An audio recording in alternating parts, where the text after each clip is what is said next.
San Francisco মূল শহরে রাতকে রাত মনে হয় না মোটেই। রাস্তার দুধারে ক্যাফে, নাইট ক্লাব, বিলবোর্ড, মাঠ, সবখানে স্থানীয় মানুষজন, ফরেনার, ট্যুরিস্টদের আনাগোনায় জমজমাট এই জায়গাটা। কৃতিকের শহরতলির মতো রাতের নিকোষ কালো আধার মোটেই ছুঁতে পারে না এই ব্যস্ত নগরীকে। মনুষ্য সজ্জিত ঝিকঝিক করে ওঠা স্ফটিকের লাইট আর হ্যাজেকের আলোয় এখানকার দিন আর রাত দুটোই সমান। খুব বেশি রাত যে হয়েছে এমনটাও নয়, ঘড়ির কাঁটায় বেজেছে 8টা কি 8:30।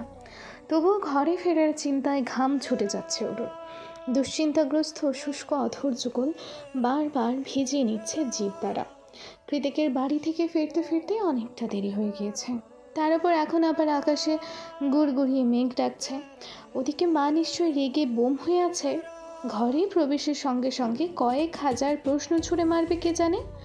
তখন একসঙ্গে এতগুলো মিথ্যে কথা কি করে বলবে ওরু? কৃতিকের বাড়িতে গিয়েছিল সেটাই বা কিভাবে বলবে? মা আর কৃতিকের সম্পর্ক তো ততটাও স্বাভাবিক নয়। ওরু যখন হাজারো চিন্তায় মশগুল হয়ে চুপচাপ বসে আছে, তখন এই নীরবতা ভেঙে পাশ থেকে প্রত্যয় বলে, এসে গিয়েছে। প্রত্যয়ের কথায় ধ্যান ভঙ্গ হয়ে যায় ওর। গাড়ির জানালা দিয়ে এক ঝলক উঁকি দিয়ে নিজের স্বল্প চেনা লাক্সারিয়াস অ্যাপার্টমেন্টাল ভবনটার দিকে তাকিয়ে পুনরায় চোখ ঘুরিয়ে প্রত্যয়কে ধন্যবাদ জানিয়ে দ্রুত গাড়ি থেকে বেরিয়ে যায় ওর। এগিয়ে গিয়ে গেট খুলে লিফটের সামনে গিয়ে দেখতে পায় লিফট এখনও 26 তলায় আটকে আছে। ব্যতিগ্রস্ত ওরও মনে মনে ভাবল, আমি তো কেবল 3 তলায় যাব। এই লিফটের জন্য অপেক্ষা করার চেয়ে বরং সিঁড়ি দিয়ে এক দৌড়ে চলে যাওয়াটাই উত্তম। ভাবনার সাথে কাজের মিল রেখে ওরু দ্রুত উঠে গেল সিঁড়ি বেয়ে। তবে সিঁড়ির মাঝ বরাবর আসতেই ঘটল বিপত্তি। তাড়াহুড়ো করে উঠতে গিয়ে কারো শরীরের সাথে ধাক্কা লেগে প্রায় পড়িয়ে যাচ্ছিল ওরু। তার আগেই ওকে 2 হাতে দিয়ে সামলে নেয় লোকটা। অস্ফুটেই মুখ দিয়ে বলে, ঠিক আছে, পিচ্ছি বাকি। চেনা পরিচিত পুরুষালী কণ্ঠস্বর শুনে পড়ে যাওয়ার ভয়ে খিঁচিয়ে রাখা চোখ দুটো আকস্মাৎ খুলে গেল ওরুর। তাকিয়ে দেখলো ওর মায়ের নিউ অ্যাসিস্ট্যান্ট রাজ ওকে সামনে রেখেছে। রাজকে দেখা মাত্রই কেমন মেজাজ চড়াও হয়ে গেল ওর। সেই সাথে রাজের দেওয়া অসহ্য নিক নেই। ও কোনো মতেই নিজেকে সামনে নিয়ে কাট গলায় বলল, আমি ঠিক আছি, ধন্যবাদ। কিন্তু আপনি এখানে রাতের বেলা কি করছেন? ধান্দা কি সেটা বলুন। রাজ সম্মোহনী হাসি দিয়ে বলল, কোনো ধান্দা নেই ম্যাডাম। এই পুরো ভবনের বেশিরভাগ অ্যাপার্টমেন্টগুলোই বাঙালিদের, সেই সাথে 2 তলার কর্নারটা আমাদের। আব্বু আম্মুকে নিয়ে ছোটবেলা থেকেই ফ্ল্যাটে থাকি আমি। সেই হিসেবে বলতে গেলে আমার আপনাকে জিজ্ঞেস করা উচিত, ধান্দা কি? ছেলেটা হেসে হেসে কথা বলে ঠিকই, কিন্তু কথার মাথায় খোঁচা দিতে এক চুলো ছাড় দেয় না। বড্ড শেয়ানা।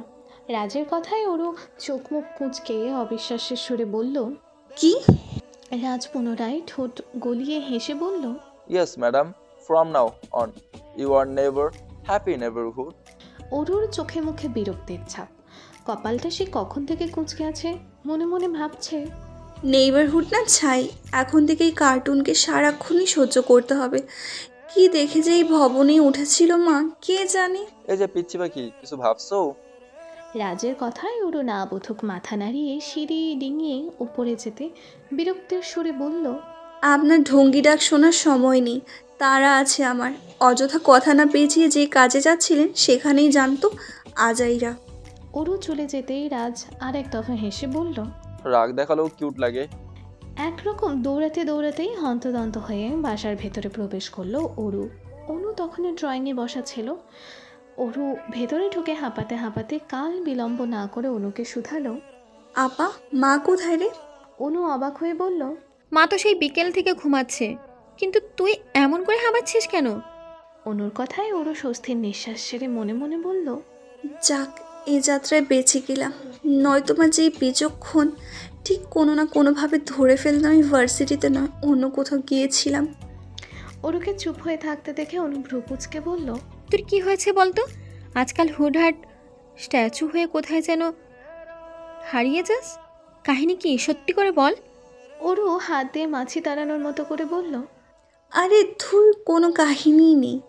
দেরি হয়ে গিয়েছে তাই ভয়ে ছিলাম আর কি। যাই একটু পানি খাই। নিজের বেড়ে যাওয়া শ্বাস প্রশ্বাসকে খানিকটা সামাল দিতে ওরু ডাইনিং টেবিলের দিকে এগিয়ে গিয়ে পানি পান করছিল। তখনই ওর পেছনে এসে দাঁড়িয়ে অনু বলে ওঠে, অরু, তোর জামার ফিতের এমন গিট্টু মারা কেন? এখন এটা বলিস না যে জামার ফিতে এমন গিট্টুরে তুই সারা ভার্সিটি ঘুরে বেরিয়েছিস। কথা শেষ করে অট্ট হাসিতে ফেটে পড়ে অনু। এদিকে অরু অবুঝের মতো নিজের পেছনে হাত দিতেই মনে পড়ে যায় এটা কৃতিকের কাজ। তখন কৃতিকই ওর জামার ফিতেটা টান মেরে খুলে ফেলেছিল, তারপর নিজেই বেঁধে দিয়েছিল। কিন্তু এইভাবে গিট্টু মেরে জামার ফিতে খেয়ে লাগায়? লজ্জা, সংকোচ, বিরক্তি তিনের সংমিশ্রণে অরুর চোখ মুখ বুঝে এসেছে। তখনকার কথা মনে পড়লে এখনও শরীরটা কেমন কম্পিত হয়ে উঠছে অজানা শিহরণে।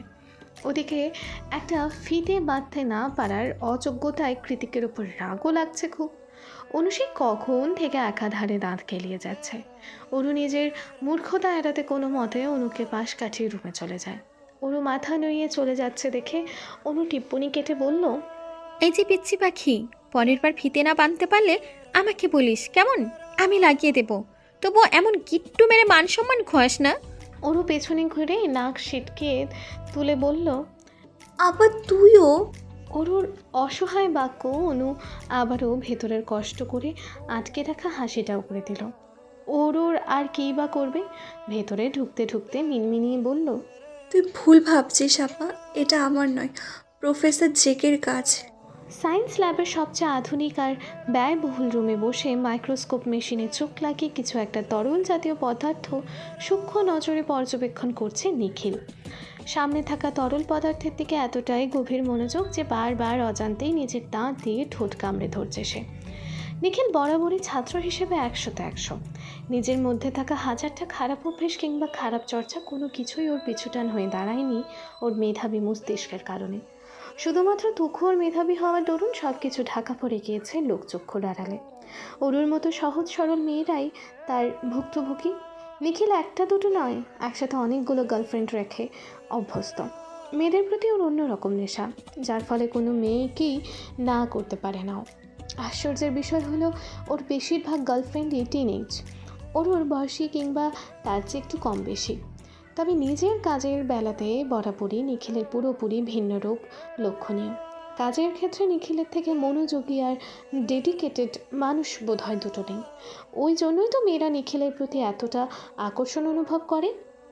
যদিও বা নিখিলের অনেক বেশি নারী আসক্তি, তবে সেটা এই সায়েন্স ল্যাবের বাইরে গিয়ে, কারণ কাজের ক্ষেত্রে কখনো কম্প্রোমাইজ করে না নিখিল। এই যেমন এই মুহূর্তে নিখিলের পাশে সে কখন থেকে ওরই আফ্রিকান ফ্রেন্ড লিও দাঁড়িয়ে আছে, সেটা গভীর মনোযোগী নিখিলের দৃষ্টিগত হয়নি এখনো পর্যন্ত। কি করে হবে?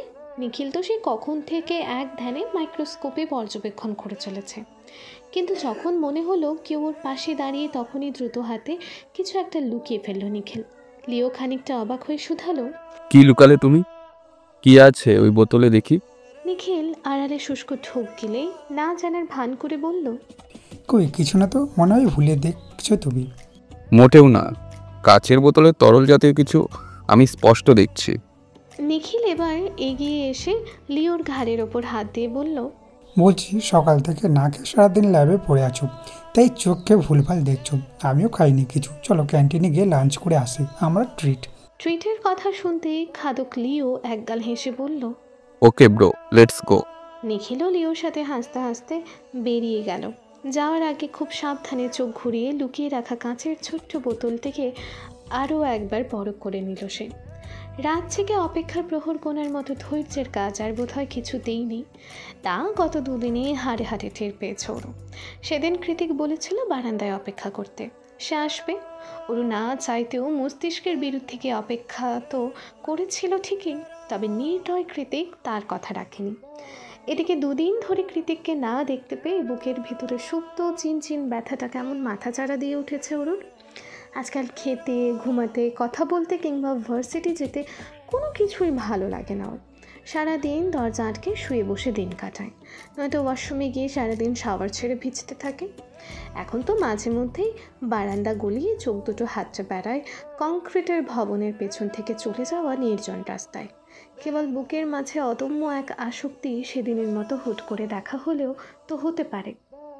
রকচটা ছন্ন ছাড়া বেপরোয়া মানুষটা ওর জন্য আবারও একইভাবে দাঁড়িয়ে অপেক্ষায় থাকলে তো থাকতে পারে, কিন্তু না। পরপর দুদিন ওরুর ভাবনার মিথ্যে প্রমাণিত হলো। কৃতিক আর মুখও হইল না। মনে মনে আশাহত হয়ে ওরু ভাবতে লাগলো, আমি আসলেই একটা বোকা। জায়ান্ট কৃতিকের মতো মানুষ একদিন দাঁড়িয়েছে বলে প্রতিদিন এসে দাঁড়িয়ে থাকবে, এটা ভাবাও ভুল, চরম ভুল। আর না আমি এতটা গুরুত্বপূর্ণ কেউ। আমি সবসময় একটু বেশি আশা করি। ধ্যাত। গত দুদিন মন মস্তিষ্কের দোটানায় পড়ে নির্ঘুম রাত পার করে দেওয়ার পর আজ একটু তাড়াতাড়ি করে ঘুমাতে গেল ওরু। অযথা অপারগ ভাবনাদের মাথা থেকে দূরে ঠেলে দিয়ে গা এলিয়ে দিল বিছানায়। গত দুদিন ধরে না ঘুমানোর দরুন বিছানায় গা এলিয়ে দেওয়ার সঙ্গে সঙ্গে ঝরঝরে ক্লান্তি নেমে এলো শরীরে। চোখের পাতা ভার হয়ে এলো অজস্র ঘুমে। তন্দ্রাচ্ছন্ন চোখ দুটো কেবলই বুঝে যাবে তখনই দরজায় সশব্দে কড়া নাড়ল অনু। এমন হঠাৎ আওয়াজে আচমকা লাফিয়ে উঠে বসলো অরু। তন্দ্রাভাবটা কেটে যেতেই বুঝতে পারলো বাইরে থেকে আপা ডাকছে ওকে। অরু এগিয়ে গিয়ে দরজা খুলে দিতে অনু নিজের ফোন এগিয়ে দিয়ে বলল, প্রত্যয় সাহেব কিছু বলবে তোকে, হয়তো ভার্সিটির বিষয়ে। দেখ তো কি বলে। আমাকে মা ডাকছে, আমি এক্ষুনি আসছি। যদিও অনুর কথার আগামাথা কিছুই অরুর বুঝে আসলো না প্রত্যয় আবার কি বলবে এত রাতে, তবুও হ্যাঁসূচক মাথা নাড়িয়ে ফোন কানে ধরল অরু। এপাশ থেকে হ্যালো বলতেই প্রত্যয় বলল, ভাই কনফারেন্সে আছে, কথা বলো। কৃতিকের কথা শোনা মাত্রই অরুর পিলে চমকে গেল। এতক্ষণ স্থির থাকা হাতটা হুট করে কাঁপতে শুরু করলো। হৃদয়ের সুপ্ত চিনচিন ব্যথাটা মুহূর্তেই দ্বিগুণ হয়ে উঠল। অরু দ্রুত পায়ে এগিয়ে গিয়ে রুমের দরজাটা সপাটে লাগিয়ে দিয়ে চুপচাপ অপেক্ষা করতে লাগলো ওপাশের প্রতিক্রিয়া শোনার জন্য। তৎক্ষণাৎ বিপরীত পাশ থেকে ভেসে এলো সুপরিচিত চমৎকার সেই পুরুষালী কণ্ঠস্বর, বারান্দায় আয়। অরুর মনে হলো কতগুলো দিন পর এই রাগী রাগী আওয়াজটা আবার শুনতে পেল। হ্যাঁ বা না কোনো কিছুই না বলেই ফোন কানে নিয়ে অরু ছুটে গেল বারান্দায়। বারান্দার কার্নিশে ভর করে নিচের দিকে অবলোকন করতেই দেখতে পেল সেই সুদর্শন গম্ভীর নির্দয় মানুষটাকে, যাকে এক নজর দেখার জন্য চাতক পাখির মতো অপেক্ষার প্রহর গুনছিল হৃদয়টা। চোখ দুটো হয়ে উঠেছিল অসহায় আর বেসামাল। অথচ এখন এই মুহূর্তে তার চোখে চোখ পড়তেই কেমন কর্তন করা ডগার ন্যায় নেতিয়ে পড়েছে ওরও। লজ্জা আর সংকোচে মুড়িয়ে গিয়েছে পুরোটা শরীর। কৃতিকের ওই ভাষা ভাষা কামুক চোখে বেশিক্ষণ তাকিয়ে থাকার শক্তি নেই ওরুর, তাই ও চোখ ঘুরিয়ে এদিক ওদিক তাকাচ্ছে বারবার। তখনই কৃতিক পুনরায় বলে ওঠে, নিচে আয়, তোকে দেখবো। ওরু কৃতিকের পানে সচকিত দৃষ্টিপাত করে বলল, কি বলছেন? এত রাতে নিচে কিভাবে আসবো? মা আপা দুজনেই জেগে আছে। কৃতিক ভাবলেশীন কণ্ঠে জবাব দিল, আমি এত কিছু জানি না, হয় তুই নিচে আসবি নয়তো আমি উপরে আসছি। না। একটু আওয়াজ করেই চেঁচিয়ে উঠল ওরু। অতঃপর দরজার দিকে একবার উকি দিয়ে আবারও কৃতিকের দিকে তাকিয়ে বলল, কেন এমন করছেন? মা জানলে বিপদ হয়ে যাবে। তো লিগ্যাল গার্ডিয়ান কে? ওরু নির্লিপ্ত কণ্ঠে জবাব দিল। আপনি? কৃতিক এবার নিজের ঘড়ির দিকে তাকিয়ে বলল, তাহলে 5 মিনিটের মধ্যে নিচে আয়। যদি 1 মিনিটও লেট করিস তাহলে আজকেই তোকে আমার বাড়িতে নিয়ে যাব। কেউ আটকাতে পারবে না, কারণ প্রতিদিন ভার্সিটি শেষ করে নিজের বইয়ের মুখ দেখার জন্য এত দূর রাইড করে আসতে ভালো লাগে না আমার। ওরু মুখ কাঁচুমাচু করে বলল, আসছি, একটু অপেক্ষা করুন। মা আর আপাকে ম্যানেজ করে আসতে একটু সময় লাগবে। মুহূর্তেই গলার আওয়াজ পরিবর্তন করে কৃতিক হাসকি স্বরে বলল, দ্রুত আয়। 5 মিনিটের মাথায় না এলেও 10 মিনিটের মাথায় ঠিকই নেমে এলো ওরু। মাথায় আজকেও সেদিনের মতো ঘোমটা টানা তার। কৃতিক বাইকে হেলান দিয়ে ওরুর দিকেই তাকিয়ে আছে। ওরু এগিয়ে আসতেই মাথার অবিন্যস্ত চুলগুলোতে হাত বুলিয়ে কৃতিক বলে, 5 মিনিট লেট। ওরু একটা দীর্ঘশ্বাস ছেড়ে বলল, এইভাবে কেন বলছেন? কত কষ্ট করে লুকিয়ে চুরিয়ে বের হয়েছি, আপনি তা জানেন? কতদিন লুকোবি এভাবে? ওরু মাথা নত রেখে ছোট্ট করে বলল, জানি না। কৃতিক ওরুর হাত টেনে নিজের কাছে নিয়ে এসে শুধালো, আমাকে মিস করিসনি? ওরু জবাব দিল না। কৃতিক এবার ওর দিকে একটা প্যাকেট এগিয়ে দিয়ে বলল, দেখ তো পছন্দ হয় কিনা। ওরু প্যাকেটটা হাতে নিয়ে নাড়াচাড়া করতে করতে শুধালো, কি আছে এতে? খুলে দেখ। কৃতিকের কথা মতো প্যাকেটটা খুলতেই বেরিয়ে এলো একটা অ্যাপেল খচিত ব্র্যান্ডেড লেটেস্ট মোবাইল ফোন। ফোনটা হাতে নিয়ে উল্টে পাল্টে দেখে ওরুর চক্ষু চড়ক গাছ। ও তৎক্ষণাৎ অবাক হয়ে কৃতিককে বলল, এত দামি ফোন আমাকে কেন দিচ্ছেন? আমি এটা নিতে পারবো না। কৃতিক বিরক্ত হয়ে কপাল কুঁচকে বলল, এটা তোর মায়ের রেডিমেড কোম্পানির টাকায় কেনা নয়, তোর স্বামীর উপার্জনের টাকায় কেনা। নিতে পারবি না মানে? ওরও মুখ কাচুমাচু করে বলল, এভাবে কেন বলছেন? কৃতিক নিজেকে খানিকটা শান্ত করে নরম সুরে বলল। আর বলবো না, কাছে আয়। কৃতিক অরুর প্রতিক্রিয়ার অপেক্ষা করল না, বরং নিজ হাত দিয়ে অরুকে অনেকটা কাছে টেনে নিয়ে এলো। গভীর রাত, চারিদিক নিস্তব্ধতায় ছেয়ে আছে। আবছা আলোয় অরুর সুন্দর কোমল মুখশ্রীটা নিষ্প্রভ চোখে পরক করছে কৃতিক। দূরত্ব খুব একটা নয়, তবু ওর কোমর চেপে ধরে আরও খানিকটা দূরত্ব ঘুচিয়ে নিল কৃতিক। অরু এবার পুরোপুরি কৃতিকের বাঁধনে। পশ্চিম আকাশে গুড়গুড়িয়ে মেঘ ডাকছে। মেঘ ভেজা দমকা বাতাসে চারিদিক মুখরিত। শেষ রাতে বোধহয় বৃষ্টি নামবে। কৃতিক আর অরুর মাঝে সেই তখন থেকেই নীরবতা বিরাজমান। দুজনের মাঝে যে শব্দটুকু হচ্ছে সেটা কেবলই হৃদস্পন্দনের গতিবেগ। কৃতিক আলতো হাতে অরুর গালে হাত ছুঁয়ে হিসিয়ে বলল, আই মিসড ইউ হার্টবিট। এতক্ষণে নীরবতা ভেঙে হঠাৎ কৃতিকের এমন স্বীকারোক্তিতে কেঁপে উঠল ওরও। শরীরের সাথে সাথে সেই কম্পন ছড়িয়ে পড়ল সমগ্র মুখমণ্ডলে। অরুর তীর তীর করে কাঁপতে থাকা ঠোঁটের দিকে তাকিয়ে শুষ্ক ঢোক গিলল কৃতিক। ভাবতে লাগলো কী করবে ও এখন। নিজের অদম্য ইচ্ছাকে প্রাধান্য দেবে নাকি অরুর কথা ভাববে। কৃতিক নিশ্চুপ হয়ে আছে দেখে অরু নিজেকে কৃতিকের থেকে ছাড়িয়ে নিয়ে বলল, রাত বেড়েছে, আমি এখন আসি। কথা শেষ করে অরু 2 কদম পা বাড়াতেই পেছন থেকে ওর ওড়না টেনে ধরে কৃতিক অরুর ঘাড় ঘুরিয়ে শুধালো। ওড়না কেন টেনে ধরেছেন? কৃতিক অরুর ওড়নাটা হাতে পেঁচিয়ে ওকে নিজের দিকে টানতে টানতে বলল। কাছে আয় বলছি। অরু না চাইতেও পুনরায় কৃতিকের কাছাকাছি এলো। কৃতিক এক টানে ওকে নিজের মুখোমুখি দাঁড় করিয়ে হাসকি স্বরে বলল, হার্টবিট, রাইট নাও আমি এমন কিছু করবো যেটা তোর পছন্দ নাও হতে পারে, but I can't control myself. Be patient, okay? কৃতিকের কথায় অরু আমতা আমতা করে বলল। কি করবেন? কৃতিক আর জবাব দেওয়ার প্রয়োজন বোধ করলো না। এক হাত অরুর ঘাড়ের পেছনে দিয়ে ওকে নিজের দিকে টেনে এনে চোখ বন্ধ করে ঠোঁট ছোয়ালো অরুর তুলতুলে নরম গোলাপি অধরে। কৃতিকের সাথে সাথে অরু এবার আকস্মাৎ 2 চোখ খিঁচে বন্ধ করে নিল। 2 হাত দিয়ে খামচে ধরল কৃতিকের শট। ভেতরের দীর্ঘশ্বাস ক্রমান্বয়ে বৃদ্ধি পাচ্ছে। কৃতিকের ঠোঁটের স্পর্শে ধূমকেতুর হলকার মতো শিহরণ ছড়িয়ে পড়ছে শরীরের রন্ধ্রে রন্ধ্রে। অনুভূতির শক্তি তুঙ্গে, যার দরুন ভালো মন্দ কিছুই অনুভব করতে পারছে না অরু। খানিক বাদে কৃতিক ঠোঁটের দূরত্ব বাড়িয়ে এক ঝলক অরুর মুখটা পরখ করে নিল। বিরক্তির লেশ মাত্র নেই ওর মুখে চোখে, যা আছে তা কেবলই ভয়াতুর অনুভূতি। অরুর মুখভঙ্গিমা আর মৌনতার দৃশ্য দেখে একটুখানি তীর্যক হেসে দ্বিগুণ আগ্রহ নিয়ে অরুর তুলতুলে অধরগুলোকে পুনরায় ওষ্ঠাগত করে নেয় কৃতিক। এবার আর রয়েসই নয়, অনেকটা গভীরভাবে মিলিত হয় 2 জোড়া অধর। কোনো এক অজানা কারণবশত অরুর বুঝে থাকা চোখ দিয়ে গড়িয়ে পড়ছে অশ্রুসিক্ত নোনা জল, যা টুপ টুপ করে গিয়ে সযত্নে ঠাঁই নিচ্ছে কৃতিকের শটের ওপর। কৃতিকের চুম্বনের গতিবেগের তালে তাল মিলিয়ে অরুর ছোট্ট ছোট্ট হাতের বাঁধন শক্ত হয়ে উঠছে দ্বিগুণ। ওর খামচে ধরা হাতের টানে কৃতিকের শার্টের বোতামগুলো বোধহয় এবার ছিঁড়েই চলে আসবে। মাত্রাতিরিক্ত উত্তেজনায় হৃৎপিণ্ড তখন ফেটে পড়ার উপক্রম। শরীরের সবটুকু ভার পড়ে আছে কৃতিকের দখলে। এলোমেলো ঝোড়ো বাতাসের তাণ্ডবে অরুর মাথায় তুলে রাখা ঘোমটাটা খুলে গিয়েছে সেই কখন। ভেতরের উথাল পাথাল অনুভূতিতে অরুর প্রাণ যায় যায়, তবু এক চুলো ছাড় দিচ্ছে না কৃতিক।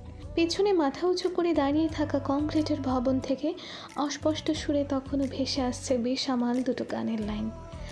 বাতাস গুনগুন এসেছে ফাগুন, বোঝেনি তোমার শুধু ছোঁয়ায় এত যে আগুন। না, আদা রসুন কাঁচামরিচ পেঁয়াজ লবণ ঢ্যাঁড়স মূলা ফুলকপি বাঁধাকপি চাল ডাল তেল, উফ এত গ্রোসারি দিয়ে কি করবে তুমি অনু? তোমাদের বাসায় কি বিয়ে লেগেছে? প্রত্যয়ের কথায় অনু মানে লাগার মতো মুখ গোমড়া করে বলল, এভাবে কেন বলছেন? আপনার জন্যই তো এত বড় ফর্দ বানালাম। আমার জন্য মানে? আপনার সাথে বের হতে গেলে তো হাতে একটু সময় নিয়ে বের হতে হবে, তাই মাকে বলেছি অনেক কিছু কিনতে হবে। প্রত্যয় ফোঁস করে একটা নিঃশ্বাস ছেড়ে বলল, বুঝলাম। তারপর আঙুলের ইশারা করে পেছনে অরুর পায়ে পা লাগিয়ে ঝগড়া করতে থাকা রাজকে দেখিয়ে বলল, কিন্তু ওটাকে কেন নিয়ে এসেছো? অনু মুখ কালো করে বলল, মা জোর করে ধরিয়ে দিয়েছে। কাজকর্ম তো সব চামচাদের মতো, আপনার নাম রাজকে রেখেছে শুনি। তুমি তো পিচ্ছি, তাহলে এত ঝাঁজ থেকে আসছে শুনি? রাজের কথায় ওরু তেতে উঠে বলল, আমাকে কোন দিক দিয়ে পিচ্ছি মনে হয়? আশ্চর্য। পিচ্ছি নয় তো কি? দেখো এখানে সাইজে সবার থেকে ছোট তুমি। আমার তো মনে হয় তোমার বিয়ের উপযুক্ত ছেলে পাওয়াই মুশকিল হয়ে যাবে। ওরু বিরক্তিতে ভেঙচি কেটে বলল, আমার বিয়ে নিয়ে আপনার মাথাটা না ঘামালেও চলবে। আমার স্বামী আপনার থেকে লম্বা আর সুদর্শনই হবে, তাই আপাতত নিজেরটা নিয়ে ভাবুন। কথা শেষ করে ওরু মুখ ঝামটি দিয়ে অন্যদিকে ঘুরতেই দেখলো কৃতিক এসে বাইক থামিয়েছে ওদের সামনে। কোনো রিপ বাইকের জ্যাকেট কিংবা ফর্মাল স্টাইলে নয়, একটা ব্ল্যাক স্কিনি টি শার্ট আর ওপরে ওভারসাইজ ডেনিম পরে আছে, পায়ে নাইকি খচিত স্নিকার্স, চোখে কালো রাঙা রোদ চশমা, হেলমেট খুলে এদিকেই আসছে। কৃতিককে দেখে ওরু ছুটে গিয়ে অনুর ওড়না টেনে ধরে বলল, এই আপা, উনি এখানে কি করছেন? অনু একবার কৃতিকের দিকে তাকিয়ে প্রত্যয়কে উদ্দেশ্য করে বলল, হ্যাঁ তাই তো। প্রত্যয় সাহেব, কৃতিক ভাইয়াকে কেন ডেকেছেন? প্রত্যয় কাটকাট গলায় বলল, আমি তো ভেবেছিলাম ওরও একা আসবে।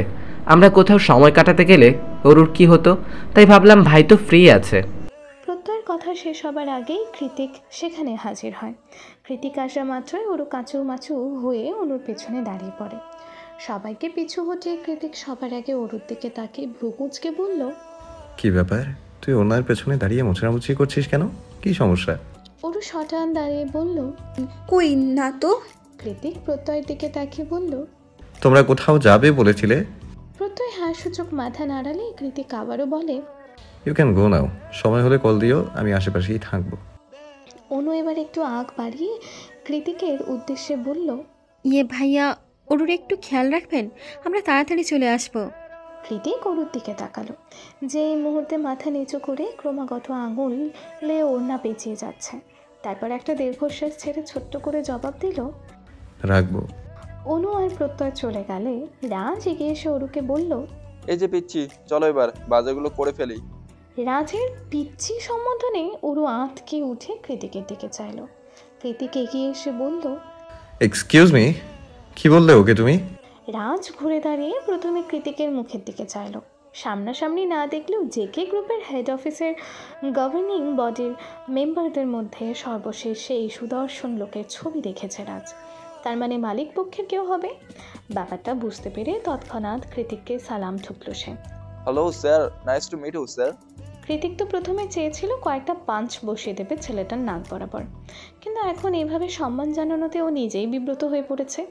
কিছু উপায়ন্তর না পেয়ে ওর হাত থেকে ছৌ মেরে বাজারের লিস্টটা নিয়ে রাজের হাতে ধরিয়ে বলল, বাজারগুলো সেরে আসুন, আমরা ওয়েট করছি। Okay sir.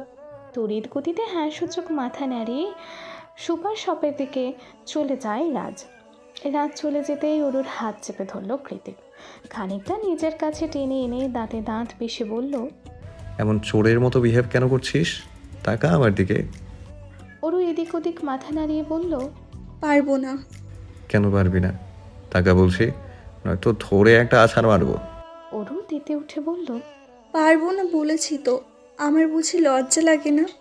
অরুর না তাকানোর কারণ বুঝতে পেরে কৃতিক ঠোঁট টিপে হাসি সংবরণ করে বলল, আচ্ছা তাকাতে হবে না, চল। কোথায় যাব? কৃতিক হেলমেট পরে আর একটা অরুর দিকে বাড়িয়ে দিয়ে বলল। বাইকে ওঠ বলছি। কৃতিকের কথায় অরু নাকচ করে বলল, দেখেছেন চারিদিকে কেমন মেঘ করেছে, একটু পরেই বৃষ্টি নামবে। এর মাঝে আপা চলে এলে আবার ঝামেলা হবে। আমি যাব না কোথাও। তুই যাবি নাকি আমি নামবো? কৃতিকের ধারালো কথার কাঠিন্যতায় খানিকটা ভয় পেয়ে বাইকে উঠে বসলো অরু। অতঃপর আর যে জানিয়ে বলল, তাড়াতাড়ি নিয়ে আসবেন কিন্তু। ধরে বস। অরু অবাক হয়ে বলল, ধরলাম তো। কৃতিক অন্যদিকে ইশারা করে বলল। ওইদিকে দেখ। অরু কৃতিকের দৃষ্টি অনুসরণ করে চাইলে দেখতে পায় ওদের থেকে খানিকটা দূরত্বে আর একটা বাইকার কাপল সিগন্যালে দাঁড়িয়ে আছে। পেছনের মেয়েটা ছেলেটার কোমর দু হাতে আঁকড়ে ধরে বসেছে। তাদের দুজনের মধ্যে সেন্টিমিটার দূরত্বটুকু অবশিষ্ট নেই। অরু সেদিক থেকে চোখ সরিয়ে বলল, আমি ওভাবে ধরতে পারবো না, আপনি আমার বড় তো। কৃতিক অরুর কথা না শোনার ভান করে ওয়ার্নিং ছাড়াই বাইক স্টার্ট দিয়ে দেয়। তৎক্ষণাৎ কৃতিকের পিঠের ওপর হুমড়ি খেয়ে পড়ে অরু। অজান্তেই হাত দিয়ে খামচে ধরে কৃতিকের টি শার্ট। কৃতিক একটু হেসে অরুর খামচে ধরা হাতটা স্বাভাবিক করে নিজের মেয়েধীন পেটের ওপর রেখে দেয়। তারপর হেসে বলে, নাও পারফেক্ট। বাইক চলছে, তবে অরু তার কৃতিকের থেকে নিজেকে সরায়নি। উল্টে সময়ের বিবর্তনে ধীরে ধীরে নিজের মাথাটা এগিয়ে দিয়েছে কৃতিকের পিঠের ওপর। এখন ওদের মাঝেও সেন্টিমিটারের দূরত্ব অবশিষ্ট নেই আর। পুরুষালী পৃষ্ঠদেশে ধনুকের মতো বাঁকানো নারী দেহটা নিঃসংকোচে সেটিয়ে আছে, যার ফলে দুজনের মাঝেই ঢেউ খেলে যাচ্ছে একটা ভেজা নরম সুপ্ত অনুভূতির জোয়ার। ওরা যা বলেছিল তাই হলো। কিছু দূর যেতেই মাঝ রাস্তায় ঝুম বর্ষণে আটকে পড়ল ওরা। নিজেদের বৃষ্টির হাত থেকে বাঁচাতে কোনো মতে দৌড়ে গিয়ে একটা ইকো পার্কের মস্ত বড় গাছের নিচে ঠাঁই নিল দুজনে। অরুর পরনের টকটকে লাল রঙা চুড়িদার, যা এই মুহূর্তে ভিজে গিয়ে শরীরের সাথে চুপসে লেগে আছে। তাও গায়ের ওড়নাটা দিয়ে বৃষ্টির আড়াল করে দাঁড়িয়ে আছে অরু। কৃতিক এগিয়ে এসে নিজেও অরুর ওড়নার মধ্যে ঠাঁই নিল। অরু এবার একটু ভালো করে কৃতিকের মাথার উপর ওড়নাটা ছড়িয়ে দিয়ে বলল, আপনাকে আজকাল বড্ড আপন মনে হয়। কৃতিক ঘোর লাগা দৃষ্টিতে অরুর ভেজা মুখমণ্ডল পরখ করে বলল, আমি বরাবরই তোর আপন ছিলাম, তুই বুঝতে পারিসনি, সেটা তোর ব্যর্থতা। অরু অবাক চোখে কৃতিকের দিকে তাকায়, বোঝার চেষ্টা করে কৃতিক আদতে কি বুঝিয়েছে। কৃতিক অবশ্য বোঝানোর মতো পরিস্থিতিতে নেই। ওর চোখ আটকে আছে অরুর কোমল ফিনফিনে রক্তরাঙা ঠোঁট জোড়ায়। মানুষ একবার কোনো কিছু পেয়ে গেলে সেটা বারবার পেতে চায়। কৃতিকও তার ঊর্ধ্বে নয়। এই মুহূর্তে অরুর ঠোঁটের দখলদারি পেতে চায়, ঠিক কাল রাতের মতো। পরম আবেশে ডুবে যেতে চায় অরুর ঠোঁটের ভাঁজে। শুধু চাই বললে ভুল হবে, অরুর খুব কাছে গিয়ে সেটা নেওয়ার জন্য উদ্যত হলো ও বটে। কৃতিকের পরবর্তী পদক্ষেপ আঁচ করতে পেরে অরু লজ্জা পেয়ে দ্রুত পেছনে ঘুরে দাঁড়ায়। কিন্তু এতেও কৃতিক পিছ পা হলো না, বরং একটু একটু করে এগিয়ে গিয়ে পিছন থেকে অরুর লম্বা চুলগুলো একপাশে সরিয়ে মুখ ডুবিয়ে দিল ওর গলার খাঁজে। চোখ বন্ধ করে প্রিয় নারীর ভেজা শরীর থেকে শুষে নিতে লাগলো প্রতিটি বাড়িকণা। কৃতিকের এতটা কাছে আসা, এতটা গভীর আলিঙ্গন খুব বেশিক্ষণ সহ্য করতে পারল না অষ্টাদশী অরু। লজ্জায় সংকুচিত হয়ে তড়িৎ গতিতে ঘুরে মুখ লুকালো কৃতিকেরই বুকের মাঝখানে। অরু কাঁপছে। ওই শরীরের তীব্র কাঁপুনিতে কৃতিকের মাঝে হঠাৎ করে তৈরি হওয়া অদম্য সুপ্ত পুরুষালী চাহিদাগুলো মুহূর্তেই হারিয়ে গেল। ও আস্তে ঘুরে অরুর পিঠে হাত রেখে নরম সুরে বলল, ইটস ওকে বেবি। অরু এবার মাথা তুলে বলল, আপনি সত্যি আমার প্রেমে পড়েছেন? কবে পড়লেন বলুন না। কৃতিক অরুর গালে নিজের খড়খড়ে পুরুষালী হাত ছুঁয়ে বলল, এতগুলো বছর পর এই প্রশ্ন করছিস, কি উত্তর দেবো আমি? কৃতিকের প্রতি উত্তরে গভীরতা আঁচ করতে পেরে অরু আবারও দু হাতে শক্ত করে ওর গলা জড়িয়ে ধরল। আজ বোধহয় অরু প্রেমে পড়েছে। কোনো রূপ, মৌ কিংবা ক্ষণিকের ভালো লাগা নয়, বরং সত্যিকারের প্রেমে। দিনের তীব্রপ্রহর চলমান, অথচ বাইরে ঝুম বর্ষণ। তীব্র বর্ষণে চারিদিকের প্রকৃতি সন্ধ্যা রূপ ধারণ করেছে। বৃষ্টির ছাট আর দমকা হাওয়ায় বারবার জানালার ভারী পাল্লা দুলে দুলে উঠেছে। খানিক বাদে বাদে বৈদ্যুতিক ঝলকানি আর বাজ পড়ার প্রকাণ্ড আওয়াজে শরীরের লোমকূপ দাঁড়িয়ে যাওয়ার উপক্রম। তবুও হাট করে রাখা খোলা জানালা গলিয়ে বাইরের অঝোর বাড়িধারার পানে ধ্যানমগ্ন হয়ে চেয়ে আছে অনু। অসময়ে বৃষ্টি নামার সাথে সাথে মনটাও কেমন বিষাদপূর্ণ হয়ে উঠেছে ওর। অযাচিত মনে বারংবার একই প্রশ্ন এসে উকি দিচ্ছে, অরু ঠিক আছে তো? মনে মনে ভাবছে, মেয়েটাকে কেন যে একা রেখে আসতে গেলাম? কৃতিক ভাইয়া আদৌ ওর সাথে আছে, নাকি ওকে রুখেই চলে গেছে কে জানে। অনু যখন অরুকে নিয়ে হাজারো দুশ্চিন্তাগ্রস্ত, তখনই হাতে 2 কাপ গরম গরম দুধ চা নিয়ে ওর সামনে হাজির হয় প্রত্যয়। এটা প্রত্যয়ের এই ফ্ল্যাট, তাই নিজ হাতে অনুর জন্য চায়ের বন্দোবস্ত করেছে সে। অনুর দিকে চায়ের কাপ এগিয়ে দিয়ে প্রত্যয় শুধালো, হঠাৎ মন মারা হয়ে গেলে যে, কি ভাবছো? অনু হাঁটু মুড়ে বসে তাতে মাথা ঠেকিয়ে বলল, ওর জন্য দুশ্চিন্তা হচ্ছে। এই বৃষ্টির মাঝে একা রেখে এলাম, কি জানি কি করছে। প্রত্যয় ভ্রুকুচকে বলল, একা কোথায়, ভাই তো আছে। অনু ঠোঁট উল্টে বলল, কৃতিক ভাইয়ার মতো মানুষ কি আর ওর জন্য বসে থাকবে? অনুর কথায় প্রত্যয় মনে মনে একটু হাসলো। অনু তো আর জানে না তার বোনের শরীরটা ব্যক্তিগত হলেও আত্মাটা স্বয়ং জায়ান কৃতিকের। আপাতত এসব জানানো যাবে না, অনুর বারণ আছে। তাই প্রত্যয় কথা ঘোরানোর উদ্দেশ্যে অনুর মাথায় হাত বুলিয়ে দিয়েই বলল, তুমি সবার জন্য কত ভাবো, সবার প্রতি তোমার কত দায়িত্ব। আচ্ছা, আমার কথা কখনো ভাবো না কেন? কে বলল আপনার কথা ভাবি না? ভাবি বলেই তো মাকে এতগুলো মিথ্যে বলে বের হলাম, শুধু আপনাকে দেখবো বলে। প্রত্যয় অনুর কথাতে আশ্বস্ত হয়ে বলল, তুমি শুধু আমার অনু, তোমার উপর শুধু আমার দখলদারি। আমি ছাড়া অন্য কোনো পুরুষ তোমার জীবনে আসবে না, কোনোদিনও না। অনু লজ্জামাখা হাসিতে রাঙা হয়ে বলল, আমি শুধু আপনার, আপনি আমার প্রথম ভালোবাসা, অনাকাঙ্ক্ষিত প্রেম।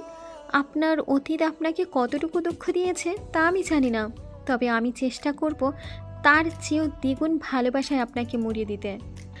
একজন আরেকজনকে প্রতিশ্রুতি দিতে দিতে কখন যে ওরা এতটা কাছাকাছি চলে এসেছে টের পায়নি কেউই। ব্যবধান মাত্র কয়েক সেন্টিমিটার মাত্র। প্রত্যয় হয়তোবা আজকেও বেসামাল হয়ে পড়েছে, হৃদয়টা নিয়ন্ত্রণে নেই ওর। অগত্যাই ঠোঁট দুটো এগিয়ে দিয়েছে অনুর ঠোঁটের পানে। তৎক্ষণাৎ ওর ঠোঁটে আঙুল ছোঁয়ালো অনু। না সূচক মাথা নাড়িয়ে বলল, এখন নয়, বিয়ের পরে। এটা অন্যায়। প্রত্যয় নিজের হুঁশে নেই। ও অনুর হাত সরিয়ে দিয়ে এগিয়ে আস্তে আস্তেই বলল, একটু একটু অন্যায় করলে কিছু হবে না ডিয়ার। প্রত্যয়ের এমন বেসামাল রূপ দেখে উপায়ন্তর না পেয়ে একটানে ওর চশমা খুলে নিজের চোখে লাগিয়ে নিল অনু। এবার প্রত্যয়ের চোখের সামনে সব কিছু ঝাপসা হয়ে এসেছে। ফলস্বরূপ না চাইতেও মাঝপথে থেমে যেতে হলো ওকে। চশমাটাকে ঘুরিয়ে ঘুরিয়ে অনু শুধালো, দেখুন তো আমাকে কেমন লাগছে। বাব্বা, কি পাওয়ার! প্রত্যয় ভ্রুকুঞ্চিত করেই বলল, এটা কিন্তু মোটেই ঠিক হলো না অনু। কি ঠিক হলো না? চশমা ছাড়া কি আপনি পুরোপুরি কানা? দেখুন তো এখানে কয়টা আঙ্গুল। প্রত্যয় দীর্ঘশ্বাস ছেড়ে বলল, আমি এতটাও কম দেখি না অনু, 2টা আঙ্গুল। অনু চমকে উঠে বলল, সর্বনাশ, কি বলছেন? এখানে তো 3টা আঙ্গুল। প্রত্যয় এবার নিজের দুর্বলতা এড়াতে একটু গলা খাকারি দিয়ে বলল, আমি তো মস্করা করে বলেছি যাতে তুমি এন্টারটেইন হও। অনু হ্যাঁ সূচক মাথা নাড়িয়ে বলল, বুঝলাম। পরক্ষণেই বুদ্ধিদীপ্তদের মতো চোখ বড় বড় করে বলল, আরে, আপনি কানা হলেও তো সমস্যা নেই, আমি তো আছি। আমি আপনাকে ঠিক সামলে নেব। নিজের শরীরটাকে বিছানায় এলিয়ে দিয়ে প্রত্যয় শুধালো, তুমি সারা জীবন থাকবে আমার সাথে? অনু এদিক ওদিক মাথা নাড়িয়ে বলল, আপাতত বাসায় যাব। মাকে মিথ্যে বলে বেরিয়েছি, সেটা মা গুণাক্ষরে জানতে পারলে খুব খারাপ হয়ে যাবে। প্রত্যয় এবার অনুকে নিজের পাশে বসিয়ে শুধালো, আচ্ছা, সত্যি করে বলো তো, তোমরা 2 বোন তোমার মাকে এত ভয় পাও কেন? অনু এবার ভাবুক হয়ে পড়ল। একটু ভেবে চিন্তেই উত্তর দিল, কারণ মা অনেক বিচক্ষণ আর কঠিন প্রকৃতির মানুষ। মায়ের মতে মিথ্যা বলা, সত্যি লোকানোর মতো জঘন্য অপরাধ আর কিছুই নেই। এছাড়া মায়ের খুব বেশি আহ্লাদি ভাবও পছন্দ নয়। বুঝতেই তো পারেন, বিজনেস ওম্যান। ওই জন্যই তো আমি আর ওরও ছোটোবেলা থেকে ম্যাচুয়ার। ওরও যা একটু ছেলে মানুষই করে, কিন্তু আমার দ্বারা সেসব কোনো কালেই হয়নি। জানেন, মাঝে মাঝে আফসোস হয় আমার। ছোটোবেলার দিনগুলো ফিরে পেতে ইচ্ছে করে, এটা ওটা বায়না ধরতে মন চায়, কিন্তু আফসোস, এখন আর কে মেটাবে আমার আবদার। অনুর কথা শেষ হওয়ার সঙ্গে সঙ্গে ওকে টান মেরে নিজের বুকের ওপর ফেলে দিল প্রত্যয়। আকস্মাৎ ঘটনায় তাল সামলাতে না পেরে অনুর মাথা গিয়ে ঠেকলো প্রত্যয়ের বুকে। প্রত্যয় অনুর মাথায় আলতো হাত বুলিয়ে বলল, আমি মেটাবো সব আবদার, একবার করেই দেখো। হুট করে এমন কাছাকাছি আসাতে অনু একটু ভরকে গেল। ও তাড়াহুড়ো করে প্রত্যয়ের বুকের ওপর থেকে মাথাটা তুলতে নিলে প্রত্যয় ওকে পুনরায় নিজের সাথে মিশিয়ে বলে, মাত্র 5 মিনিট, তারপর ছেড়ে দিচ্ছি, প্রমিস। এর বাইরে কিচ্ছু করব না। প্রত্যয়ের কথায় আশ্বস্ত হয়ে অনু এবার শরীরের সবটুকু ভার ওর ওপর ছেড়ে দিয়ে চোখ দুটো বন্ধ করে নিল পরম আবেশে। বৃষ্টি মাথায় নিয়েই অনেকটা তাড়াহুড়ো করে বাসায় ফিরেছে ওরা 2 বোন। এবার শুধু চুপি চুপি রুমে ঢুকে যাওয়ার পালা, তাহলেই ঝামেলা শেষ। কিন্তু বসার ঘর পেরিয়ে রুমের দিকে পা বাড়াতে পেছন থেকে আজমেরি শেখের গমগমে আওয়াজ ভেসে এলো কর্ণকুহরে। কোথায় গিয়েছিলে? ফিরতে সন্ধ্যা হলো কেন? অরু মুখ কাঁচুমাচু করে অনুর দিকে অসহায় দৃষ্টি নিক্ষেপ করলেই অনু ঘুরে দাঁড়িয়ে বলে, ইয়ে মা, বাজার করতে গিয়েছিলাম সুপার শপে। তোমাকে না বলে গেলাম অনেক কিছু কেনার আছে। মিথ্যা কেন বলছো? বাজার তো সেই কখন নিয়ে এসেছে রাজ। অরু একটু আগ বাড়িয়ে বলল, আসলে মা, আজকে ব্ল্যাক ফ্রাইডে তো সব কিছুতে ডিসকাউন্ট চলছিল, তাই আমরা 2 বোন একটু লেডিস সেকশনে গিয়েছিলাম। ওই জন্যই দেরি হয়ে গেল। আজমেরি শেখ ভ্রুকুচকে বলল, এত দেরি করে ফিরলে তা কিছু কেননি কেন? পছন্দ হয়নি মা। পছন্দ হয়নি নাকি টাকার জন্য কেনার সাহস করনি? তোমাদের আমি খুব ভালো করে চিনি। মনে রেখো, জেকে গ্রুপের 30% শেয়ার আমার নামে। তোমাদের প্রয়াত আঙ্কেল খুশি হয়ে আমাকে লিখে দিয়ে গেছেন, সেই হিসেবে তোমরাও তার মালিক। তাহলে কিসের এত টাকার চিন্তা তোমাদের? অরু এবার কিছু বুঝতে না পেরে বলল, বাকি 70% তাহলে কার মা? অনু ওকে কোনোই দিয়ে গুঁতো মেরে থামিয়ে বলল, চুপ কর। আজমেরি শেখ সর্বদা সুস্পষ্টবাদী, তাই তিনি সহসা উত্তর দিলেন। জায়ান্ট কৃতিকের। অতঃপর মনে মনে বললেন, কিন্তু ছেলেটার খুব বেশি আত্ম অহংকার। শুধুমাত্র আমি চেয়ার ওয়েম্যান বলে কোম্পানির ধারে কাছেও ঘেঁষে না সে। এবার আমিও দেখতে চাই নিজের এত বড় সাম্রাজ্য ঠিক কতদিন হাতছাড়া করে রাখতে পারে জায়ান্ট কৃতিক চৌধুরী। মায়ের অগ্নিমূর্তি তরলে পরিণত হতেই অরু অনু দু বোন একসাথে রুমে ঢুকে গেল। অরু একবার ভিজেছে, শরীরটাও কেমন কুটকুট করছে, তাই রুমে ঢোকার সঙ্গে সঙ্গে অরু চলে গেল শাওয়ার নিতে। একটু পরে শাওয়ার নিয়ে চুল মুছতে মুছতে বেরোতেই পিলে চমকে উঠল। দেখলো অনু একটা চেকের পাতা নিয়ে নাড়াচাড়া করছে, যেটা থাইল্যান্ড বসে কৃতিক দিয়েছিল অরুকে বিয়ের মোহরানা স্বরূপ। কিন্তু সেটা নিয়ে আপা কি করছে? ধরা পড়ে যাওয়ার ভয়ে ওরও দ্রুত এগিয়ে গিয়ে চেকের পাতাটা ছো মেরে নিয়ে সেটাকে ড্রয়ারে রাখতে রাখতে বলল, এটা দিয়ে কি করছিস তুই? অনু ঠোঁট উল্টে বলল, তোর জামা কাপড় গোছাতে গিয়ে আলমারিতে পেলাম, কৃতিক ভাইয়ার নাম মনে হলো। উনি তোকে চেক কেন দিয়েছে? ওরও জিভ দিয়ে ঠোঁট ভিজিয়ে বলল, আরে ভার্সিটির সেমিস্টার ফি দিয়েছিলেন, কিন্তু আমি বোকার মতো সেটা ঘরে তুলে রেখেছি, জমা দিতে ভুলে গিয়েছিলাম। অরুর কথা পুরোপুরি বিশ্বাসযোগ্য হলো না অনুর, কারণ চেকের অ্যামাউন্ট বেশ বড় ছিল। তবেও পুনরায় কিছু জিজ্ঞেস করারও সুযোগ পেল না। তার আগেই চোখ গিয়ে ঠেকলো অরুর ঘাড়ের কাছে রক্তিম হয়ে যাওয়া কালচে বেগুনি দাগের ওপর। দেখে মনে হচ্ছে কেউ বাইট করেছে। অনু সহসা এগিয়ে গিয়ে অরুর গলায় হাত দিয়ে উদ্বিগ্ন হয়ে বলল, গলায় কি হয়েছে তোর? কে কামড় দিয়েছে? অনুর কথায় অরু দ্রুত গিয়ে আয়নার সামনে দাঁড়ালো। দেখলো গলার আর ঘাড়ের মাঝ বরাবর ছোপ ছোপ কালচে দাগ। তৎক্ষণাৎ মনে পড়ে গেল দাগগুলোর আসল উৎস, বিকেলের সেই বেসামাল অনুভূতি, কৃতিকের ঘোর লাগা চাহনি, আর তারপর হুট করেই অনেকটা কাছাকাছি আসা। এখন সেসব মনে পড়তে কান দুটো কেন যেন গরম হয়ে উঠছে অরুর। বকি হলো, কিছু বল। কি করে ব্যথা পেয়েছিস? অনুর কথায় অরু থতমত খেয়ে বলল, কি বলতো আপা, তখন অনেক বৃষ্টি হলো না, সে বৃষ্টির মাঝে একটা বড় সড়ো পোকা কোথা থেকে যেন উড়ে এসে কামড় বসিয়ে দিল। আমি টের পাইনি, এখন দেখছি এমন লাল বর্ণ হয়ে আছে। অনু অরুর গলায় হাত বুলিয়ে অসহায় সুরে বলল, কি পোকা কামড়ালো বলতো? পাছে না আবার ইনফেকশন হয়ে যায়। আয় তো একটু মলম লাগিয়ে দিই। অরু হ্যাঁ না কিছুই বলতে পারলো না, চুপচাপ বসে বসে দেখতে লাগলো তার আপা তার স্বামীর তৈরি করা প্রথম ভালোবাসার চিহ্নতে কি সুন্দর করে মলম লাগিয়ে দিচ্ছে। ব্যস্ততম দিনকে হটিয়ে সন্ধ্যা নেমেছে সমগ্র ধরণী জুড়ে। সারা বিকেল ঝুম বর্ষণের ফলস্বরূপ এখন ইকো পার্কটা পুরোপুরি খালি পড়ে আছে। আশেপাশে মানুষজন তো দূরে থাক, একটা কাকপক্ষীও নজরে আসছে না। ইকো পার্কের সরু রাস্তায় ম্যাপেল পাতার ছড়াছড়ি, টকটকে সুন্দর সারি সারি বেঞ্চিগুলো ভিজে চুপচুপে হয়ে আছে বৃষ্টির পানিতে। সন্ধ্যাবেলা একটুখানি একা একা হাঁটবে বলেই ঝিরিঝিরি বৃষ্টির মাঝে ট্র্যাক স্যুট পরে বের হয়েছে এলিসা। সাথে আর কেউ নেই, ওর অবশ্য একা থাকতে ভালোই লাগে, ওই জন্যই তো এই নির্জন ইকো পার্কে হাঁটতে আসা। কিন্তু হাঁটতে হাঁটতে কিছু দূর যেতেই ঘটল বিপত্তি। চোখের সামনে দৃশ্যমান হলো এক সুপরিচিত মুখ। ছাতা হাতে দাঁড়িয়ে একটা অল্প বয়স্কা মেয়ের সাথে কি যেন কথায় মশগুল হয়ে আছে অর্ণব। কিন্তু এমন নির্জন নিরিবিলি পরিবেশে কি এমন গুরুত্বপূর্ণ কথা বলছে ওরা দুজনে? আর মেয়েটাই বা কে? ভাবনায় পড়ে গেল এলিসা। ওদিকে অর্ণব কথা বলায় এতটাই ব্যস্ত যে ওর পেছনে সে কখন থেকে এলিসা দাঁড়িয়ে আছে ও সেটা টেরই পায়নি। এলিসা বরাবরই অর্ণবের কাছ থেকে সবচেয়ে বেশি গুরুত্ব পেয়ে অভ্যস্ত, তাই হঠাৎ এমন অগ্রাহ্য ব্যাপারটা সহ্য হলো না ওর। উল্টে বিরক্ত লাগতে শুরু করলো প্রচণ্ড রকম। এলিসা কিছু একটা ভেবে এগিয়ে এসে পেছন দিক থেকে অর্ণবের বাহুতে জোরে জোরে হাত দিয়ে টোকা দিল। অর্ণব পেছনে ঘুরে আচমকা এলিসাকে দেখে অবাক হয়ে বলল, অ্যালিসা তুই এখানে? পরক্ষণেই সামনের মেয়েটার দিকে এক নজর পরখ করে এলিসাকে নিয়ে একটু দূরে গিয়ে দাঁড়িয়ে অর্ণব শুধালো। তুই এখানে কি করছিস একা একা? অর্ণবের কথায় বিন্দুমাত্র তোয়াক্কা না করে এলিসা বিরক্তি নিয়েই বলল, মেয়েটা কে অর্ণব? অর্ণব পেছনে ঘুরে মেয়েটাকে এক নজর পরখ করে, চোখ ঘুরিয়ে এলিসার দিকে তাকিয়ে বলল, আছে, বলা যাবে না। সঙ্গে সঙ্গে অর্ণবের কলার খামচে ধরল এলিসা, দাঁতে দাঁত চেপে বলল, তুই আর আমার সাথে মজা করছিস? এলিসার এই হঠাৎ রেগে যাওয়াটা অর্ণবের ভালোই লাগলো।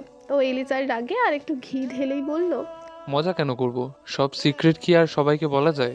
প্রাইভেসি বলেও তো একটা ব্যাপার আছে। এত বড় মেয়ে হয়েছিস, বুঝিস না সেটা? মেয়েটা কে অর্ণব? অর্ণব ভাবলেশীন হয়ে বলল, হবে, আমার লাইফের ইম্পর্টেন্ট কেউ। তুই এত রিয়াক্ট কেন করছিস? এলিসা এবার অর্ণবের কলার ছেড়ে দিয়ে বলল, খুব ইম্পর্টেন্ট কেউ, তাই না? হ্যাঁ, খুবই ইম্পর্টেন্ট। অর্ণব কথাটা বলেছে ঠিকই, কিন্তু এর পরবর্তীতে এলিসার এমন পদক্ষেপ মোটেও কল্পনা করেনিও। অর্ণব দেখলো রাস্তার পাশ থেকে একটা বড়সড় ইটের টুকরো কুড়িয়ে নিয়ে রেগে মেগে মেয়েটার দিকে এগিয়ে যাচ্ছে এলিসা। এলিসার এমন রণমূর্তি দেখে অজ্ঞাত মেয়েটা নিজেও ভয় পেয়ে গিয়েছে। এই পাগলি রাতে নিজের গায়ে আঘাতপ্রাপ্ত হওয়ার আগেই আঁতকে উঠে সহসা ছুট লাগালো মেয়েটা। এলিসাও দমে যাওয়ার পাত্রী নয়, ও নিজেও সমান তালে ছুটতে লাগলো মেয়েটার পিছু পিছু।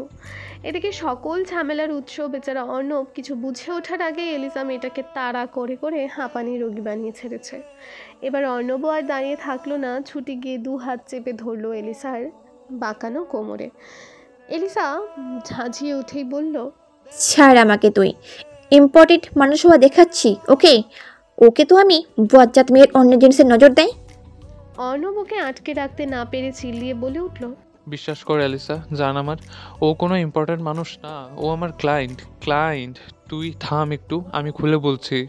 অর্ণবের কথায় এলিসা একটু শান্ত হলেই অর্ণবর হাতের ইটের টুকরোটা ছুঁড়ে ফেলে দিয়ে হাঁপাতে হাঁপাতে বলল, আমাদের ভার্সিটিতে পড়ে মেয়েটা, কৃতিকের স্টুডেন্ট।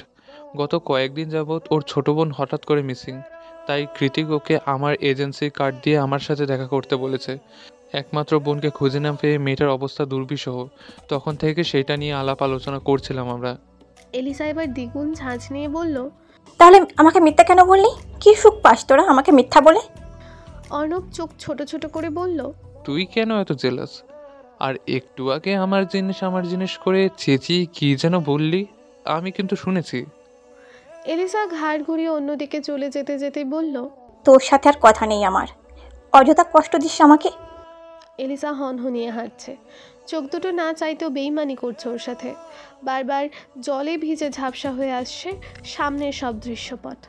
গলার মধ্যে দলা পাকিয়ে আছে একরাশ না পাওয়ার কষ্ট, অথচ আজ অর্ণব ওকে বোকা বানালো, ওর ইমোশন নিয়ে খেললো। তবে বেশিক্ষণ হেঁটে এগিয়ে যেতে পারলো না এলিসা, তার আগেই ওকে পেছন থেকে জাঁপটে ধরল অর্ণব। পনিটেল করে চুলের মাঝে হাজারটা চুমু খেতে খেতে বলল, আম সরি, আর কখনো এমন হবে না। আম সরি, সত্যি সরি।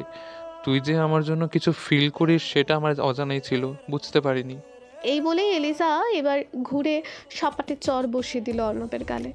অতঃপর কাঁদতে কাঁদতে মুখ খুলে বলল, কেন বুঝিস নেই? তোকে আমি গ্রহণ করিনি ঠিকই, কিন্তু দূরেও তো ঠেলে দিইনি কখনো। তোর এত পাগলামি বাচ্চা আমি সব কিছু সহ্য করে এসেছি। তোর কি মনে হয় সেটা কেবলই তোর কথা ভেবে সিম্প্যাথি দেখিয়েছি? আমি এতটাও ভালো মেয়ে নই অর্ণব। তোর করা প্রত্যেকটা পাগলামিতে আমি সুখ পাই, আনন্দতে পুলকিত হই। তাই তো কখনো তোকে বারণ করি না। কেন বুঝতে পারলি না বল? তুই না ডিটেকটিভ, হ্যাকার, তাহলে এইটুকু তোর মাথায় ঢুকলো না কেন? এলিসার এক নাগারে করা অভিযোগের বহরে হুট করে ইতি ঘটালো অর্ণব ওর নরম অথর যুগলকে নিজের দখলে নিয়ে। এর আগে কি অর্ণব এলিসাকে চুমু খায়নি? খেয়েছে তো, জোর জবরদস্তি করে বহুবার, কিন্তু আজ একটু বেশি আবেগ নিয়ে স্পর্শ করছে অর্ণব, যে স্পর্শে শুধুই আন্তরিকতা আর ভালোবাসার ছড়াছড়ি। অর্ণবের কাতর স্পর্শে এতক্ষণে এলিসাও কুপকাত। শেষমেশ অর্ণবের অসহনীয় ভালোবাসার কাছে হেরে গিয়ে ও নিজেও ঠোঁট মেলালো অর্ণবের সাথে। তালে তাল মিলিয়ে মত্ত হলো এক নিদারুণ ঠোঁটের খেলায়। ক্লাস আর প্রেজেন্টেশন আছে বলে আজ সকাল সকাল ভার্সিটিতে এসেছিল ওরু, কিন্তু সকাল সকাল এসেই যে গালের ওপর এমন শক্ত চাপাঘাট হামলে পড়বে সেটা বোধহয় আশা করেনিও। এই মুহূর্তে চর খাওয়া গালে হাত দিয়ে টলটলে চোখে কৃতিকের দিকে তাকিয়ে নাক টানছে ওরু। মনে মনে ভাবছে এটা স্বামী না গিরগিটি, ক্ষণে ক্ষণে শুধু রূপ বদলায়। কালই তো কত আদর দেখালো আর এখন চর মারলো। অরুর কাঁদো কাঁদো বিভৎস মুখের দিকে অগ্নিদৃষ্টিতে তাকিয়ে আছে কৃতিক। রাগের তোপে তীক্ষ্ণ চোয়ালটা আরো শক্ত লাগছে ওর। জেদের তোপে ইচ্ছে তো করছে ওর আর একটা গালেও সপাটে চর মেরে দিতে, তাহলে আবারও বেশি ব্যথা পাবে যদি। তাই নিজেকে সংবরণ করে হাত দুটো মুষ্টিবদ্ধ করে রেখেছে কৃতিক। তবে চোখ দুটোর অগ্নিশিখা দ্বারাই আপাতত ভস্ম করে দিচ্ছে অরুর চিত্তকে। দোষটা অবশ্য অরুরই। অযোধ্যায় বাঘের কানে সুরসুরি দিলে বাঘ কি বসে থাকবে? খানিক্ষণ অরুর দিকে এভাবে তাকিয়ে থেকে দাঁতে দাঁত পিষে কৃতিক ধারালো কণ্ঠে বলল, ফার্দার যদি এসব বোকামি করতে আসিস তাহলে অন্য গালটাতেও থাপড়িয়ে রক্ত জমাট বাঁধিয়ে দেবো। কথা শেষ করে হনহনিয়ে ক্লাসরুমে ঢুকে যায় কৃতিক। ওদিকে কৃতিকের কথায় কলিজার পানি শুকিয়ে গিয়েছে অরুর। মনে মনে ভাবছে, আমি আসলে ওনার বউ তো? কবুল তো বলেছিলেন, রেজিস্ট্রি পেপারেও সাইনও করেছিলেন। তাহলে কিভাবে ভরা ক্যাম্পাসে আমার গায়ে হাত তুললেন উনি? ওর ভাবনার ছেদ ঘটিয়ে সায়নী এগিয়ে এসে মুখ কাঁচুমাচু করে বলল, তুমি ঠিক আছো অরু? অরু নাক টেনে বলল, সব তোমার জন্য। আমি বলেছিলাম উনি এত সহজ নয়, ওনাকে এসব লেটার ফেটার দিতে গেলে উনি রেগে যাবে। সায়নী মাথা নত করে অসহায় সুরেই বলল, আম সরি অরু, তুমি তো ওনার বোন হও, তাই তোমার হাত দিয়ে পাঠাতে চেয়েছিলাম, কিন্তু আমি স্বপ্নেও ভাবিনি উনি এতটা রেগে যাবেন যে রেগে মেগে তোমাকে চর মেরে বসবেন। অরু আর সায়নীর সাথে কথা বাড়ালো না। এই মুহূর্তে সায়নীর দিকে তাকাতেও ইচ্ছা করছে না ওর। অগত্যাই চুপচাপ ক্লাসে ঢুকে গেল অরু। কৃতিক ক্লাসেই ছিল। অরু পেছনের দরজা দিয়ে ঢুকে চুপচাপ বসে পড়ল সবচেয়ে পেছনের সিটে। মন থেকে কিছুতেই সরাতে পারছে না একটু আগের ঘটে যাওয়া অনাকাঙ্ক্ষিত ঘটনাটাকে। নিজের কাজে নিজেই লজ্জিত হয়ে পড়েছে ও এখন। বারংবার মনে হচ্ছে কেন যে করতে গেল এমন পাকনামি। দোষ অবশ্য সায়নীরও কম নয়। যেদিন থেকে শুনেছে অরু কৃতিকের স্টেপ সিস্টার, সেই দিন থেকে ননদিনী ডাকা শুরু করে দিয়েছে ওকে। ভার্সিটিতে ঢুকলেই শুরু হয় ওর প্রশ্নোত্তর পর্ব। জেকে স্যার কোথায় যায়, কি খায়, কি করে, সব কিছুর পাই টু পাই খোঁজ নিয়ে তবেই ক্ষান্ত হয় সায়নী। বলতে না চাইলে ওর সাথে কেমন পরপর আচরণ করে সে। উপায়ন্তর না পেয়ে একমাত্র বাঙালি বান্ধবীর মনোরক্ষার জন্য অরুও সব কিছু ছাপ ছাপ স্পষ্ট জবাব দেয়। কিন্তু আজকে সায়নী একটু বেশি করে ফেলেছে। অরুর হাতে রঙিন খামে মোড়ে বাঁধা চিঠি ধরিয়ে দিয়ে বলেছে কৃতিককে দিয়ে আসতে। বলেছে তো বলেছে, একেবারে ঠেলে কৃতিকের সামনে পাঠিয়েও দিয়েছে। গতকাল কৃতিকের নরম সরম রূপ দেখে অরু ভেবেছিল একটা চিঠি তো কি আর বলবে কৃতিক, দিয়ে দিলেই তো কাহিনী খতম। ওদিকে বান্ধবীর মন রক্ষাও রয়ে যাবে। কিন্তু কে জানতো কালকের কৃতিক আর আজকের কৃতিকের মাঝে দিন রাত ফারাক। তাহলে কি অরু নিজেকে মান সম্মান খোয়ানোর মতো এত বড় ভুলটা করতো? জীবনেও না। Mrs JK focus. ঠিক এইভাবেই ছোট্ট একটা বাক্য দিয়ে আকস্মাৎ ক্লাসের মধ্যে বোম ফাটালো কৃতিক। নামটা শোনা মাত্রই হৈ হৈ করে ওঠে অরুর মুখের দিকে। হাঁ হয়ে তাকিয়ে আছে পুরো ক্লাস। সেবার বাস্কেটবল কম্পিটিশনের সময় সবাই যা অনুমান করেছিল সেটাই আজ বাস্তব হলো। তাই বলে মিসেস জেকে। সবাই তো ভেবেছিল জেকে স্যারের বেবি গার্ল হবে হয়তো, কিন্তু না, এ তো স্বয়ং স্ত্রী। তার মানে সকলের ক্রাশ জেকে স্যার বিবাহিত। কথাটা ভাবতেই পুরো ক্লাস শোক শোক নীরবতায় ছেয়ে গেল। ছেলেরা মেয়েদের চুপসে যাওয়া মুখের দিকে তাকিয়ে ঠোঁট টিপে টিপে হাসছে। একমাত্র অরুই চোরের মতো মাথা নুইয়ে বসে আছে সে কখন থেকে। সায়নী ওর দিকে সেই তখন থেকে কট মটিয়ে তাকিয়ে আছে। মনে মনে ভাবছে, তাহলে ওরও আমাকে বোকা বানিয়েছে এতদিন ধরে।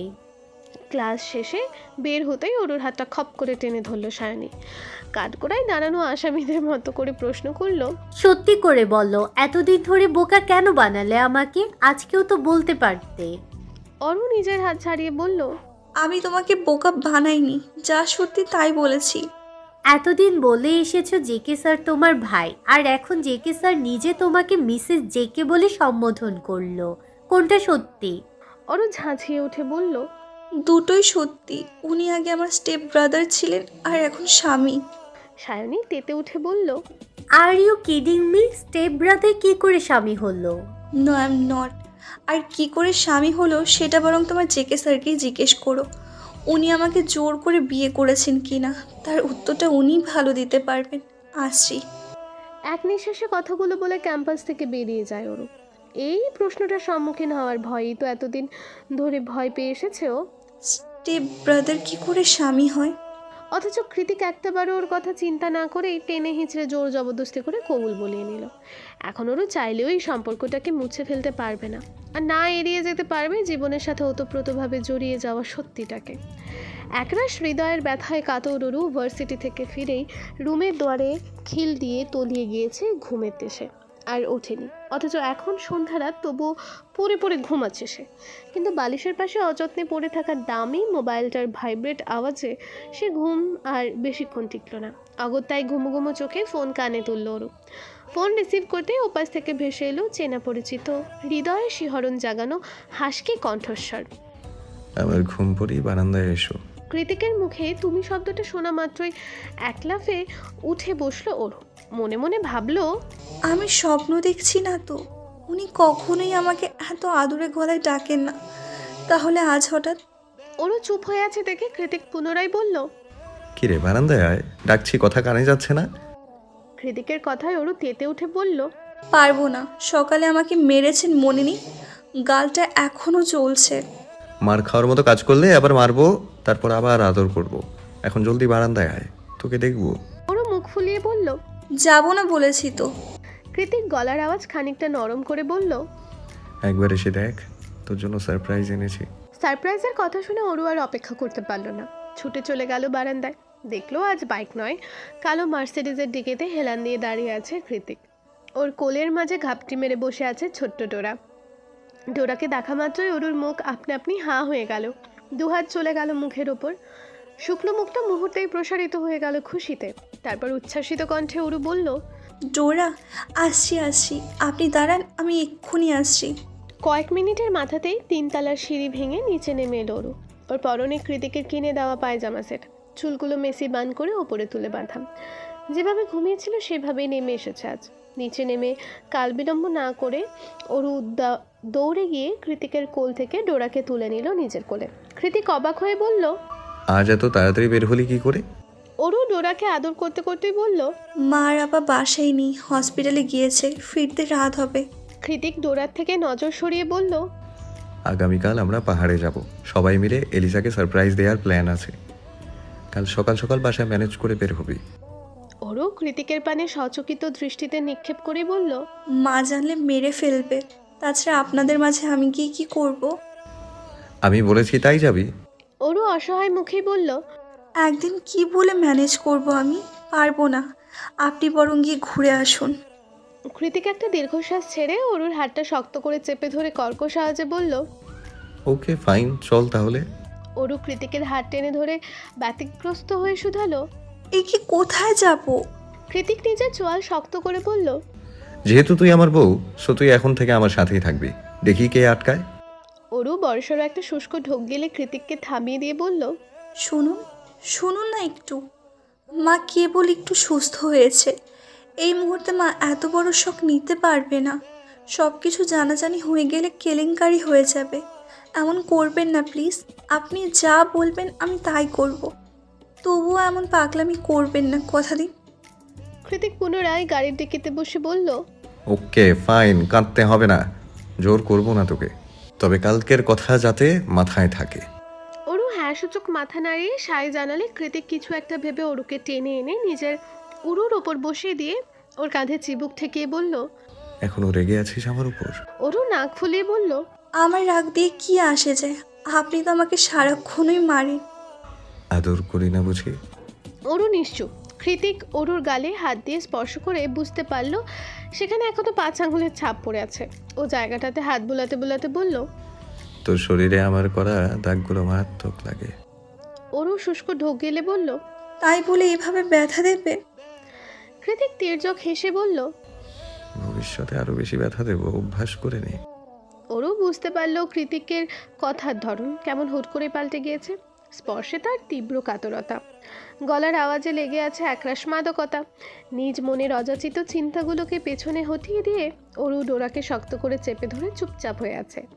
কৃতিক ওরুর গালে নিজের গালটা আলতো করে স্পর্শ ঘষে দিয়েই বলল, আমি ব্যথা দিয়েছি, আবার আমি আদর করে দিলাম। হার্টবিট হার্টবিট মানে হৃদস্পন্দন, যা না থাকলে মানুষ মারা যায়। কৃতিক ওর গালের সাথে গাল মিশিয়ে বলল। তুই আমার কাছে তার চেয়েও বেশি। কৃতিকের হঠাৎ করা উষ্ণ স্পর্শে কেঁপে উঠেছে ওর ছোট্ট শরীর, সেই সাথে মিইয়ে গিয়েছে মস্তিষ্কে চড়াও হওয়ার আগের স্ফুলিঙ্গ। পুরুষালী স্পর্শ পেয়ে ওরও নিজেও খানিকটা কুঁকড়ে গেল। গলায় দীর্ঘশ্বাস আটকে রেখে কম্পিত কণ্ঠে বলল, আপনাকে আমি কিছুতেই বুঝতে পারি না। নিজের বলিষ্ঠ দুহাতে অরুর লতানো কোমরটাকে জড়িয়ে ধরে অরুর গলায় মুখ ডোবাতে ডোবাতে কৃতিক বলল, পুরোপুরি আমার হয়ে যা, ঠিক বুঝতে পারবি। রৌদ্রোজ্জ্বল দিন, সূর্যের প্রখর তাপে ভালোই উত্তপ্ত ধরনী। আমেরিকার কনকনে শীতের মাঝে যেই ভালোবাসার কাহিনীর সূত্রপাত হয়েছিল, সেই কনকনে শীত এখন অনেকটাই সহনীয় হয়ে উঠেছে। রাত আর ভোর ব্যতীত শীতের আজ খুব একটা অনুভূত হয় না এখন আর। এছাড়া আবহাওয়ার হুটহাট পরিবর্তন আমেরিকার নিত্য নৈমিত্তিক কাহিনী, এসবে খুব একটা গা ভাসালে চলে না। তবে আজ সত্যি ব্যতিক্রম চারিদিক। ভোরের মেঘ ভেজা বাতাস আর প্রাকৃতিক সুঘ্রাণে মোমো করছে স্নিগ্ধ সকাল। সেই সুন্দর সকালেই হাইওয়ে রাস্তা ধরে সাই সাই করে এগোচ্ছে কৃতিকের ব্ল্যাক মার্সিডিজ। গাড়ির জানালার কাজ নামিয়ে টিন্ডের জানালায় চিবুক ঠেকিয়ে বসে আছে নিষ্প্রভ চোখে বাইরে তাকিয়ে আছে অরু। ওর মনটা বিষণ্ণ, ব্যতিগ্রস্ত আর ভারী ক্লান্ত। হাইওয়ে রাস্তার দুধারে উঁচু উঁচু অসংখ্য পাহাড় আর তার মাঝে সারি সারি উইল্ড মিলের বহর। প্রকৃতির নিদারুণ বাতাসে সবগুলো উইল্ড মিলই ঘুরছে আপন গতিতে। সে তখন থেকে সেগুলো এক ধ্যানে পরখ করছে অরু। ও জানে না কৃতিক ওকে কোথায় নিয়ে যাচ্ছে, আর জানতে চায়ও না। কৃতিকই তো নিয়ে যাচ্ছে, অন্য কেউ তো আর না। মারুক কাটুক বকুক, কিন্তু কখনো আসন্ন বিপদে হাত ছেড়ে দেবে না। হৃদ মাঝারে সদ্য জন্মানো ভালোবাসার প্রতি এতটুকু ভরসা আছে অরুর, কারণ বৈবাহিক সম্পর্ক নতুন হলেও চেনা জানা তো আর নতুন নয়। প্রথমবার কৃতিকের সাথে আউটিংয়ে যাচ্ছে, অথচ অরুর মন মস্তিষ্ক জুড়ে অজানা আতঙ্করা ভর করে আছে। বারবার মনে হচ্ছে কিছু একটা ভুল হচ্ছে, কিন্তু কিছু একটা ঠিক নেই। এদিকে হৃদয়টা কৃতিকের জন্য আনচান করে, তো অন্যদিকে মস্তিষ্কটা দুর্বিষহ আর একটা তিমিরে ঢাকা ভবিষ্যতের ভয়ে সর্বদা তটস্থ থাকে। এত অল্প বয়সে এই মন মস্তিষ্কের দোটানা মোটেও সহ্য হয় না অরুর। কৃতিকের মতো মানুষ কিনা শেষমেশ 60 বয়সে সৎ বোনের প্রেমে আকৃষ্ট হলো, কিন্তু কেন? অরু নিজেও ভেবে পায় না সে উত্তর। অবশ্য ভাবতে চায়ও না, কারণ আজকাল তো ও নিজেও কৃতিককে ছাড়া কিছুই ভাবতে পারে না। এখনও তো নিজের পাশে কৃতিক ছাড়া অন্য কোনো পুরুষের মুখ কল্পনা করলেও গায়ে কাটা দেয় অরুণ। একটা সময় নিখিলের জন্য করা অযথা পাগলামিগুলো ভাবতে গেলে এখন শুধুই হাসি পায়। নিখিলকে আজকাল জোকার বই কি আর কিছুই লাগে না অরুর চোখে, যার দরুন নিজের মনের উপরই সন্দেহ জন্মেছে অরুর। ও কি আদৌ নিখিলকে ভালোবেসেছিল? যদি ভালোবাসবে তাহলে ওই কি করে এত তাড়াতাড়ি ভুলে গেল? ভালোবাসে কি ভোলা যায়? কৃতিককেও কি এইভাবেই চাইলে ভুলে যেতে পারবে অরু? আচ্ছা, কৃতিকও কি ভুলে যাওয়ার সুযোগ দেবে কি? মনে তো হয় না। সেই কখন থেকে অরু এক ধ্যানে বাইরে তাকিয়ে আছে। কৃতিক অরুর দিকে দু একবার পরখ করে আবারও ড্রাইভিংয়ে মন দেয়। এভাবে মনমরা হয়ে কী ভাবছে এত মেয়েটা কে জানে। তবে সব কিছুরই তো একটা সীমা আছে। ওরা ভাবতে ভাবতেই সেই সীমা অতিক্রম করে ফেলেছে বহুক্ষণ আগেই। কৃতিকের কাছে ওরুর ব্যবহারটাকে এখন গা জ্বালানো আর বিরক্তিকর লাগছে। ওরুর মলিন মুখটার দিকে তাকিয়ে স্থির চিত্ত কেমন ব্যথা করে উঠছে ওর। কিন্তু কৃতিক খুব সহজে তো নরম হতে জানে না, আর না হৃদয়ের ব্যথাটা অহরহ প্রকাশ করে দিতে পারে। তাই ভালো লাগা মন্দ লাগা দুটোতেই একই মুখভঙ্গিমা পরিলক্ষিত হয় ওর মাঝে। অজান্তেই হুটহাট মেজাজ হারিয়ে কাঠিন্যতা ছড়িয়ে পড়ে শরীরের রন্ধ্রে রন্ধ্রে। এবারও তাই হলো। কখন থেকে মেজাজ চড়া হয়ে গেল টের পায়নি কৃতিক। ওরুকে কোনো রূপ ভালো মন্দ জিজ্ঞেস না করে চোয়াল শক্ত করে স্পিডোমিটারের কাঁটায় 100-র ওপর গতি তুলে ফেললো মুহূর্তেই। এতক্ষণ ধরে চিবোতে থাকা চুইংগামটা তীক্ষ্ণ চোয়ালের এপাশ থেকে ওপাশে নিতে নিতে ভাবলেশহীন নজরেই সামনে তাকিয়ে এমন উদ্ভ্রান্তের মতো হুশ করে গাড়ি চালাচ্ছে সে, যেন আশেপাশে কোনো কিছুই হয়নি, সব কিছু স্বাভাবিক। ওদিকে হঠাৎ করে গাড়ির স্পিড দ্বিগুণ বেড়ে যাওয়ায় আচমকা আঁতকে উঠল ওরু। হুট করে বাতাসের তীব্র ধাক্কা চোখে মুখে কাঁচের মতো এসে বিঁধল। ওরু সঙ্গে সঙ্গে জানালা থেকে মুখ সরিয়ে আতঙ্কিত দৃষ্টি নিক্ষেপ করল কৃতিকের বানে। কৃতিক আগের মতোই চুইংগাম চিবোচ্ছে। চোখে তার বিশাল আকৃতির রোদ চশমা, পরনে ব্ল্যাক ওভারসাইজ হুডি, লম্বা ঘাড় ছুঁই ছুঁই চুলগুলো এলোমেলো হয়ে কপালে পড়ে আছে। এই কৃতিককে দেখতে ঠিক যতটা না সুন্দর লাগছে, ওর মুখে লেগে থাকা কপট হাসিটা তার চেয়েও বেশি ভয়ানক লাগছে। সেই কখন থেকে ওরও এক ধ্যানে তাকিয়ে আছে দেখে এবার নীরবতা ভেঙে কৃতিক সামনে দৃষ্টিপাত করে ওরুকে প্রশ্ন ছড়ে, কি দেখছিস এত মন দিয়ে? ওরও নির্লিপ্ত কণ্ঠে জবাব দেয়, দেখছি আপনি কতটা হার্টলেস। কৃতিক চোয়াল শক্ত করে জবাব দেয়, আমি হার্টলেস নই অরু। কৃতিকের কথায় ওরুর অভিমানে ভাটি পড়ল। মনের মাঝে জমাট বাঁধা কালো মেঘের কোলে উকি দিল সূর্য কিরণ। ও বলল, তাহলে এভাবে গাড়ি চালিয়ে কিসের হুমকি দিচ্ছেন? কৃতিক গভীর কণ্ঠে বলল, ফোকাস অন মি। ওরও সিটের ওপর দুপা তুলে দিয়ে কৃতিকের দিকে তাকিয়ে মলিন মুখেই বলল, আপনাকে নিয়েই তো ভাবছিলাম কবে হয়ে গেলেন এতটা আপন। আপনার জন্য কি সুন্দর বানিয়ে বানিয়ে হাজারটা মিথ্যে কথা বলে মা আর আপাকে বোকা বানিয়ে বের হয়ে এলাম। আমি সত্যিই পাল্টে গেছি। অরুর এরূপ প্রত্যুত্তরের সাথে সাথেই স্পিডোমিটারের গতি সহসায় ধীর হয়ে এলো। সানগ্লাসের আড়ালে আগ্নেয়গিরির লাভার মতো জ্বলন্ত চোখ দুটো মুহূর্তেই শান্ত রূপ ধারণ করলো কৃতিকের। কৃতিক চুপ হয়ে আছে দেখে পুনরায় বলল, না আপনাকে আমি হৃদয় থেকে মুছে দিতে পারছি, আর না আপনাকে নিয়ে সুন্দর বৈবাহিক স্বপ্ন দেখতে পারছি। শুধু মনে হচ্ছে আপনি ছাড়া আজকাল আমি অচল। আপনাকে আমার প্রয়োজন, নয়তো বুকের ভেতরটা হাড় হামেশে পুড়ে যায়। এ কেমন দহন! আমি কি প্রেমে পড়েছি আপনার? অরুর শেষ কথাতে গাড়িটা এবার পুরোপুরি থামিয়ে দিল কৃতিক। হুট করে গাড়ির ব্রেক কষানোতে অরুও একটু হুড়মুড়িয়ে উঠল, কিন্তু কৃতিক ওকে পড়ে যাওয়ার বিন্দুমাত্র সুযোগ না দিয়ে টান মেরে নিয়ে এসে নিজের কোলের ওপর বসালো। আকস্মাৎ ঘটনা প্রবাহে অরু নিজেও ভ্যাবাচাকা খেয়ে চোখের পলক ফেলতে লাগলো বারবার। নিজেকে সামলানোর জন্য কৃতিকের হুদি খামচে ধরে অস্ফুট সুরেই বলল, গাড়ি থামালেন কেন হঠাৎ? এসে গিয়েছি বুঝি? কৃতিক অরুর পিঠের দিকে হালকা ধাক্কা দিয়ে নিজের দিকে টেনে এনে বলল, এতটা দুর্বল করে দেয়ার কি মানে অরু? তুই কি চাস আমি গাড়ি চালাতে না পেরে অ্যাক্সিডেন্ট করে মরে যাই? অরু বিস্মিত কণ্ঠে বলল, এসব কি বলছেন? নয়তো এসব বলে কেন দুর্বলতা বাড়াচ্ছিস? নিজেকে কন্ট্রোল করতে না পারলে আমি কিন্তু গাড়িতেই তোকে। কিছু একটা ভেবে থেমে গেল কৃতিক। অতঃপর শুষ্ক ঢোক গিলে ওর ছোট্ট ছোট্ট বেবি হেয়ারগুলো কানের পেছনে গুজে দিতে দিতে নরম সুরে বলল,